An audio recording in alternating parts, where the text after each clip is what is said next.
As tensions rise in Iran, U.S. President Donald Trump is set to meet his national security team later today at the White House to prepare for any possible Iran retaliation. Earlier, Trump has hinted that Iranians should consider overthrowing their government if it refuses to negotiate on its nuclear program. White House Press Secretary Karoline Leavitt said that the president is still interested in diplomacy, but warned there could be consequences if Tehran stays defiant. If the regime won't come to a peaceful solution, why shouldn't the people take away the power of this violent regime? She asked. This comes just days after U.S. bombers joined Israel's campaign striking Iran's secretive nuclear enrichment facilities. Trump hailed the risky bombing run a spectacular military success, claiming monumental damage had been inflicted, though that claim has not been independently verified. Top U.S. officials insist the goal is not regime change, but on Sunday Trump posted online, "Why wouldn't there be a regime change?" in sharp contrast to earlier messaging. Iran denies any intent to develop nuclear weapons, saying its program is purely civilian, but the West continues to accuse Tehran of covert ambitions. Meanwhile, Trump also pressed Republicans to pass his tax bill before July 4th, saying the party is more united than ever. Now we have guests joining us for this discussion. Scott Faulkner, he's head of Eagle Enterprises, a security firm, joining us live from Washington. Thank you for joining us today. Welcome to NewsX World. As a security expert, how seriously should we take the possibility of an Iranian retaliatory attack on U.S. assets, either abroad or domestic? I think we should take it seriously that Iran is a wounded animal right now and it's going to strike out. The question is that with basically new military and intelligence leadership, because over 40 of their top generals and intelligence officers have been killed in the last week, how will the new group of leaders look at their chessboard in terms of knowing that if they attack U.S. assets in the region or they have sleeper cells in the United States, that America will definitely take on a much more aggressive stance in responding to that. So they need to be thinking through not only the next step, but the next 5 steps. But it's a very, very dangerous moment right now. And building on that, what kind of targets would Iran likely prioritize if it chooses a direct response? Will it be military bases or oil infrastructure and or embassies, knowing that Qatar's U.S. embassy has issued a statement saying for the diplomats to stay inside? I would think that if I was sitting there in the Iranian circle, I would say, let's go after infrastructure. Let's look at American ships. Let's look at American port facilities in the different Persian Gulf states, and try to basically anticipate U.S. response, try to cripple the ability for the U.S. to respond. I would think that would probably be their main thing, to go after civilians, to just simply build up a big body count. I think that would just inflame the United States to the point where they'd be taking out all of Iranians' oil and gas facilities, all their port facilities.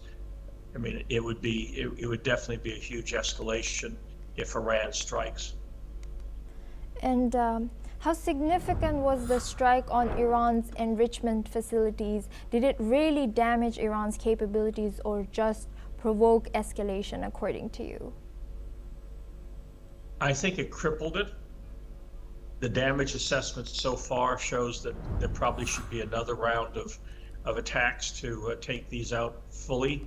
The other part of the issue is that certainly in terms of the facility at Fordow,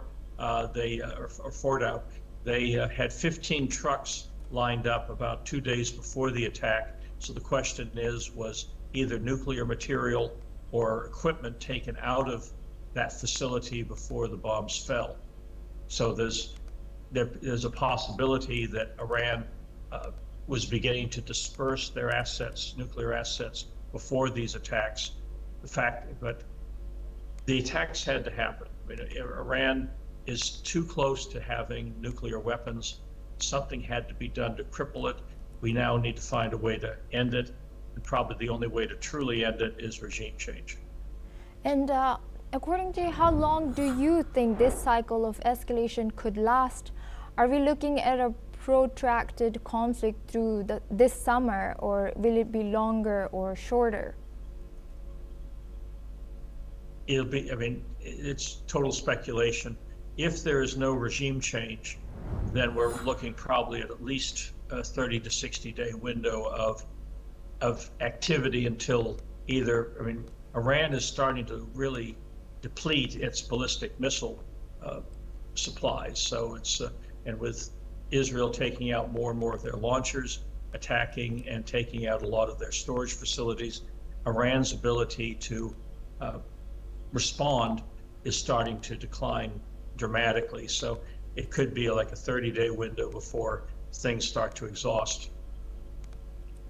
And now, is there a realistic scenario in which this spirals into a direct US-Iran war, or do you believe both sides will pull back somehow if there's more interventions or mediators? I personally would not trust Iran on any front. Any hunk of paper they sign, I think, is worthless. They have been a bad actor in the region since their revolution in 1979. They are, I mean, one of the upsides in all of this conflict so far is that it really has depleted Iran's ability to support their three clients, the Hezbollah, the Houthis, and the Hamas. So that helps Israel's security on one front, and really the security of the region. So on the other front, I don't trust Iran at all. Again, if we don't have regime change, I just don't know what we can do beyond just trying to keep depleting their ability to attack. It's we've allowed Iran to get a lot further along than we should have, and that includes 4 years where we did nothing under the Biden administration. And I think that if we hadn't acted now, it may have been too late. And according to you, what do you think could be the outcome of the current meeting that's taking place with with NATO? Well, I think that everybody is trying to look at the chessboard, and a grandmaster in chess usually thinks 10 moves ahead. I think that between the National Security Council with Trump, with the NATO allies, with Israel, I think everyone is in essence thinking through what are not just the next move, but the next 10 moves, and how do we get to the point where Iran is neutralized on one front or changes enough internally to rejoin the family of nations. I mean, the people of Iran have been oppressed, just like the people in the Soviet Union and Eastern Europe were oppressed for decades under the communist regimes. And so the question is, how do we help the people of Iran take control of their future and bring back peace and stability to the region? Thank you very much, Scott Faulkner, for joining us.